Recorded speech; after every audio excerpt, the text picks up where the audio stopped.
श्री महालक्ष्मी व्रत कथा हिंदी। प्राचीन समय की बात है।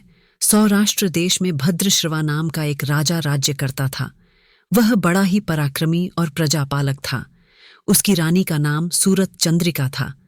रानी दिखने में बहुत सुंदर थी, लेकिन उसे अपने रूप और धन दौलत का बहुत घमंड था। एक बार महालक्ष्मी जी के मन में विचार आया कि मैं राजा के महल में जाकर रहूं। अगर राजा मेरा व्रत और पूजा करेगा तो उसकी प्रजा भी सुखी रहेगी। ये सोचकर लक्ष्मी जी ने एक बूढ़ी ब्राह्मण महिला का रूप धारण किया और लाठी टेकते हुए राजमहल के द्वार पर पहुंची। वृद्ध महिला ने दासी से कहा कि मुझे रानी से मिलना है।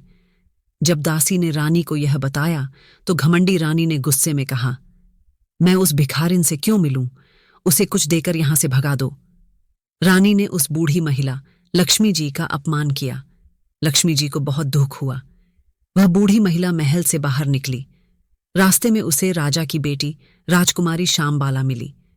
श्यामबाला ने उस वृद्ध महिला को आदर से बैठाया और पानी पिलाया। श्यामबाला की सेवा और नम्रता देखकर बूढ़ी महिला प्रसन्न हो गई। उसने श्यामबाला को महालक्ष्मी व्रत की महिमा बताई। उन्होंने कहा, बेटी, मार्गशीर्ष महीने में हर गुरुवार को महालक्ष्मी का व्रत और पूजा करने से घर में सुख संपत्ति आती है। श्यामबाला ने पूरी श्रद्धा से यह व्रत किया। इसका फल यह हुआ कि उसका विवाह एक बहुत बड़े राजा मालाधर के साथ हुआ और वह राजरानी बन गई। दूसरी ओर लक्ष्मी जी का अपमान करने के कारण राजा भद्रश्रवा और रानी सूरत चंद्रिका का सब कुछ लुट गया। शत्रुओं ने उनका राज्य छीन लिया। राजा और रानी भिखारी बनकर दर दर भटकने लगे। एक दिन राजा ने रानी से कहा, हमारी बेटी श्यामबाला बहुत सुखी है, तुम उसके पास जाओ और कुछ मदद मांगो। रानी शर्मिंदा होते हुए अपनी बेटी के पास गई। बेटी ने मां का खूब आदर सत्कार किया। लौटते समय श्यामबाला ने मां को सोने के सिक्कों से भरा एक घड़ा दिया।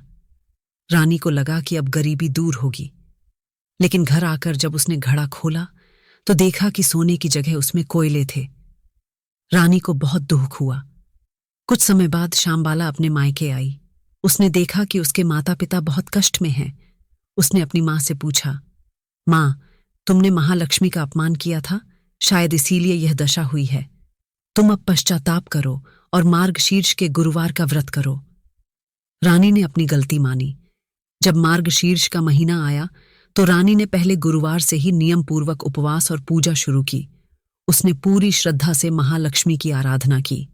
व्रत के प्रभाव से चमत्कार हुआ। राजा भद्रश्रवा को अपना खोया हुआ राज्य और धन वापस मिल गया। राजा और रानी फिर से सुखपूर्वक रहने लगे।